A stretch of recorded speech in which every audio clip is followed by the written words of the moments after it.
ukweli mtupu, nothing but the truth.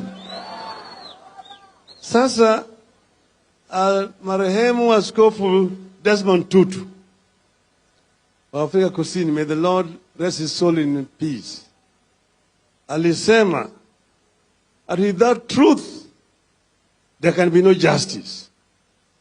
Without justice there can be no reconciliation. Without reconciliation there can be no peace. Without peace there can be no development. Haya ukweli mtupu, ya kwamba bila ukweli hatuwezi kukuwa na, bila ukweli hatuwezi kukuwa na haki, na bila haki hatuwezi kukuwa na utengamano.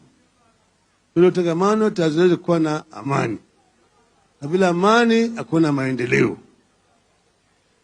Leo tuko hapa kusherehekea ushindi wa Wiper na ushindi wa Azimio la Umoja One Kenya Coalition. There's no doubt in our mind that Azimio won the elections convincingly. The facts are there. We got the highest number of members of parliament in the country. We got the highest number of members of county assemblies in the country. We also won a number of governors and senators. We won in most of the regions, in Nyanza, in Western, in the coast, in Lower Eastern, in Upper Eastern, in Northeastern, in a number of counties within the Rift Valley, in Nairobi, and according to the whistleblower, several countries in the Central Province. With those kind of statistics, how could we lose elections? So we know that we won the elections. And that's the reason why we talk with a lot of confidence that we won the elections. And people know what transpired. People saw what happened at Bomas of Kenya on the 15th of August.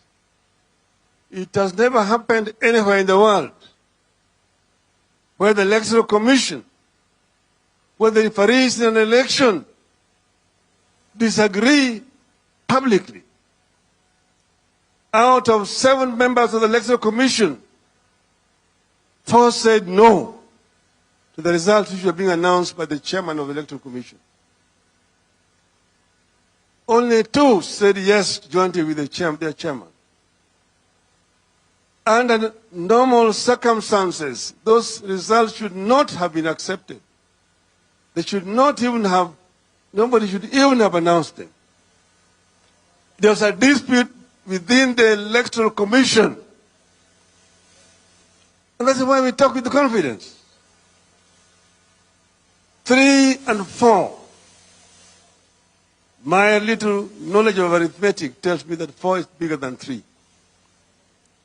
For the first time, we have seen a new math where 3 is bigger than 4. We will not tire telling the truth. We want to make rigging a very, very expensive enterprise that nobody will ever again think of rigging an election in this country. Without resolving this matter convincingly, there will be no peace in this country.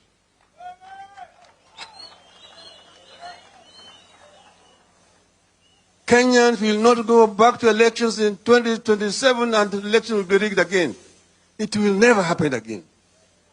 And we are going to tell them why it will not happen. It will not happen because Kenyans will not accept it. Now we have said that we want to see the truth. You have said that everybody was at fault. When we went to the court, we thought we would get justice in the Supreme Court. We did not get justice. All we got was insults. Insults, matusi matupu. Kwa hivyo sisi tumesema hata Supreme Court itachunguzwa. Itachunguzwa. Hii uamuzi ili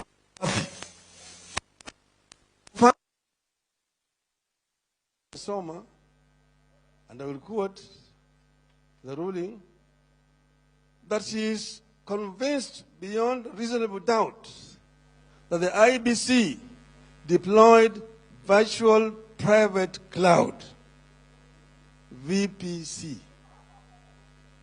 Virtual private cloud. I don't know whether she was aware of what you're saying. At no time during the petition did any party submit that IEBC deployed a virtual private cloud. It was never an issue. We never submitted on it. Neither did the defense bring it up. How did it come to the ruling? It shows that the ruling was written somewhere, somebody else. So all of this thing was rotten and requires a proper interrogation. We have said, therefore, that we agreed, we are not unreasonable people, that we will talk, we will negotiate. But the negotiations must be structured and must be constructive. All that our team has seen was nothing but stonewalling and time buying. That's why we agreed with the chairman of our bipartisan team, Otende Molo, say, stop it, stop the rubbish. And we will not go back until they have come down to say A, B, C, D. The issues which are in contention are clear. One, we have said that they must agree that the cost of living is too high for the people of Kenya. Gharama ya maisha imepanda sana. Bei ya unga imepanda. Bado yuko juu. Bei ya mafuta yuko juu. Bei ya petroli yuko juu. Bei ya sukari yuko juu. Hata stima yuko juu. Hata karo ya shule yuko juu. Punda imechoka.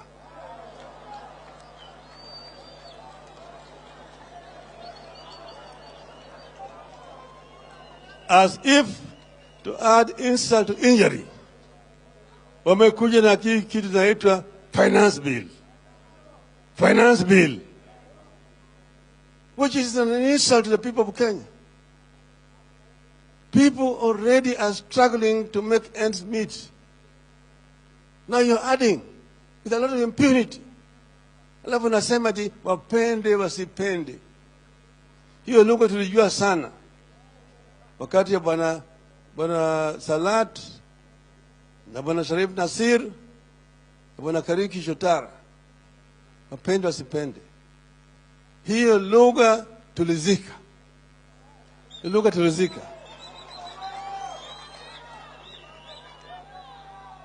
Si punda yako.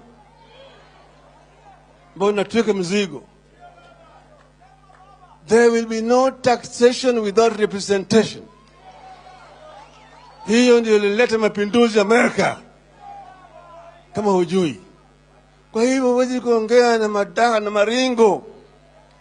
Atuwe huko na wabunge ambao wamenunua. You have a false majority of members of parliament. I want to tell you that those people do not represent the people of Kenya. Those people are going to vote for you merely because you have bribed them. But the people of Kenya don't support it. And we are urging the people of Kenya to withdraw the delegated sovereignty to parliament over this issue.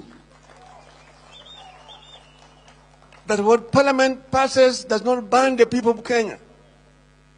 And the people of Kenya will be entitled to come out and protest and resist repression by this regime.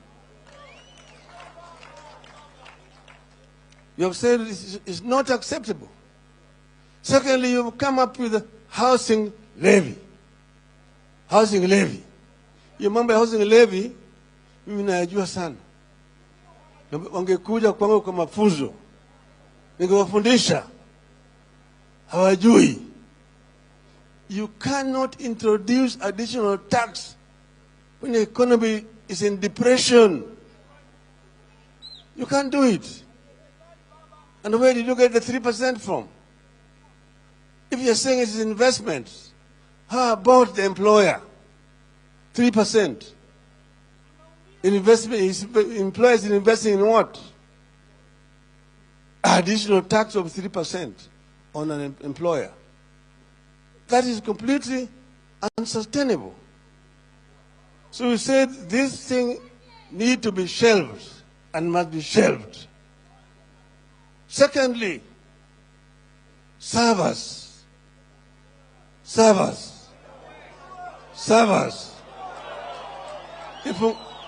Ifunguliwe. Sifunguliwe.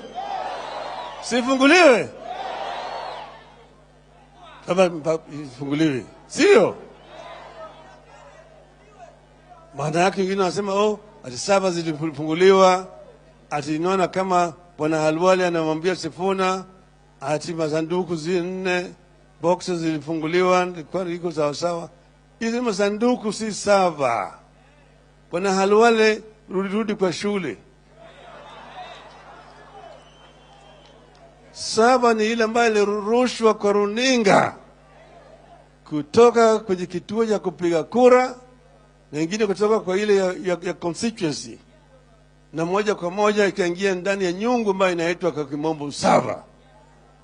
Sanduku ya kura si sava, Bwana Halwali. Sasa tumesema hiyo sava mpaka ifunguliwe. Tulisikia kwamba wameweka vijana 2,000 ambayo wanajaribu kubadilisha maneno ndani ya hiyo sava. Tunawaangalia, tunawaona, mwambie mtaona mkicheza.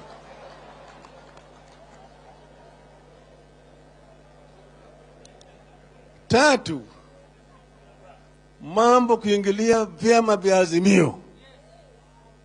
Kenya Kwanza ilikuwa na vyama vyake ambayo waliingia huko kwa hiari. Kuna zingine ambazo ziliingia ndani ya Azimio kwa hiari na waliweka sahihi.